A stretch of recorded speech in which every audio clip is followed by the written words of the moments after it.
Washington State Attorney General Bob Ferguson is going to be excluding certain members of the media from his news conferences moving forward unless they give up some of their private medical data. KTTH Seattle Talk radio host Jason Rantz joins us tonight to elaborate as we kick off tonight's lightning round. Jason, it's always great to see you. So the AG is saying, listen, you can come to my news conferences, but we need your Vax card. We need you to fill out a wellness form. I mean, this is kind of so circa 21, right? 2021. Absolutely. It is so ridiculous. The same people who lectured us about listening to the science and looking at the data, they're literally denying the data that shows the vaccine doesn't stop the spread of COVID. So this does not make any sense. But they ignore all that data because flashing this vaccine card is basically a status symbol for lonely people with low self-esteem who feel the need to be a part of some club. And they think that because they're vaccinated and they've got this card and they're willing to flash it all over the place, that they're COVID heroes, that they're fighting against the spread of COVID. But again, we know that that doesn't actually stop the spread. And in the meantime, they're basically saying that a free press isn't so free. Because if you have to show a vaccine card to actually do your job fully and go to a press briefing, well, it's not really a free press at that point. No, I remember Rafael Nadal, right, came to the U.S. Open. They wouldn't let him play, right? He couldn't play in the U.S. Open because he didn't have the vaccine. You thought, he's the best athlete. Doesn't stop you from getting it. Doesn't stop you from spreading it. And you're not going to let him play because why? So the next thing is both Democrat and Republican parents, and we kind of touched on this earlier with Makai Ali, both Democrat and Republican parents are a little bit frustrated about what their kids are learning. And they said this on Face the Nation. Watch. We should be pushing the actual school studies, math, social studies, science, not,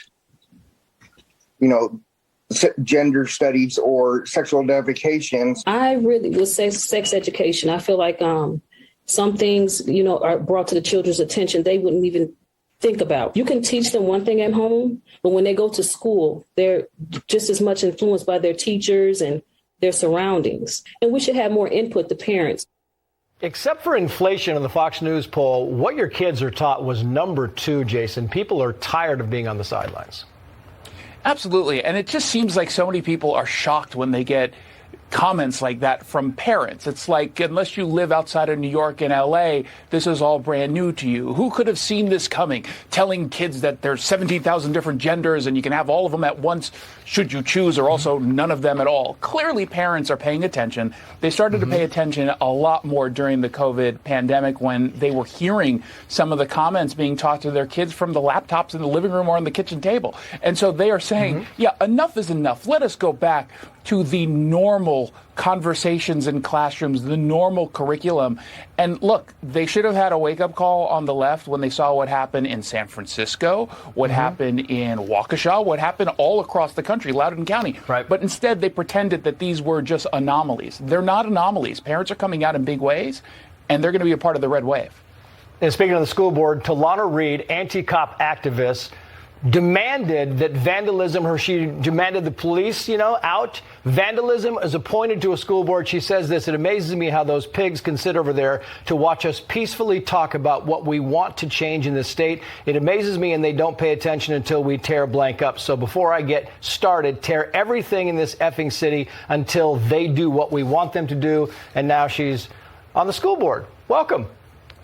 Yeah, welcome. I guess this is one of the prerequisites for being appointed to a woke school board. This is absolutely absurd. It reminds people that a lot is on the line when you're not activated in your own community and not really paying attention to what goes on. Because I guarantee you, up until recently, no one in the community realized that this was happening and that this kind of person who's so far to the left and frankly dangerous based on her words are now, she's now going to have a say about the future of our kids. This is insanity.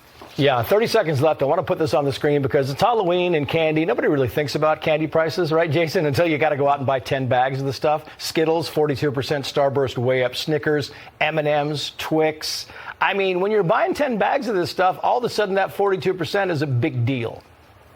Absolutely, especially because most people eat it before Halloween even starts and they have to go out and buy some more. Here's the deal. This is happening right now. You've got the candy that's half opened, half completed on the kitchen table, right next to that ballot in the mail-in states, and people are paying attention. They realize the inflation crisis is real, no matter what Democrats will tell you, and they're going to vote because of this. This is one of the other issues that just pushed them over the edge to the conservatives.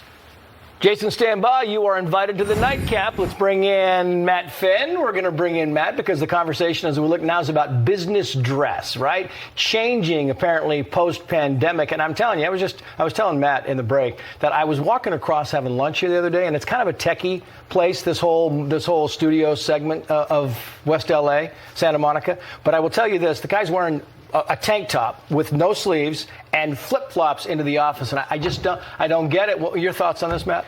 Well, Trace, post-pandemic, the idea is that a lot of people are bringing their casual clothing from home that they were wearing on Zoom into the office space now. In some places, it's acceptable, but you apparently are not a fan. But, you know, one thing I've noticed, too, is there are some businesses that are advertising. They have these big campaigns. Mm-hmm. Here's your return to office shirt. Here's your return to office pants. And a lot of them are extremely casual or athletic looking. And it seems like some of the more relaxed looks are here to stay, even in the office. My thing, Jason, my message is have a little pride, right? If you're going to show up for work, have a little pride. You're going to show up on the airplane. Do not wear flip-flops and a tank top on the airplane you're flying. Have a little pride in what you wear. Agreed. Stop dressing like a slob. You're supposed to be a professional, and I don't want you doing anything having to do with anything that I'm working on. I don't want you to work on anything. I don't want you to be my accountant. I don't want you to be my lawyer if you're not wearing a tie. I am known in my office for being a tyrant on this. If you wear shorts into my office, you will be sent home. You are in a tie. You're in slacks. We're professionals, man. Come on. Yeah, you are professionals. And I'm going to give you the last word on this thing, Matt, because my thing is, you know, you can wear what you want to work, but at least think that your career is on the line, not on the line, but people have to look at you a certain way. When you want respect and you want to move up the workforce chain, you need a little respect. Absolutely. Dress for the job you want, whether you have it now or something you want in the future. I will say there are certain industries that are just more relaxed than others, and some of these companies are advertising clothes that still look neat, but are a little more comfortable. And I think there's a happy medium. There might be a happy medium, and it's not flip-flops and a tank top. Matt Finn, Jason Rantz, thank you both.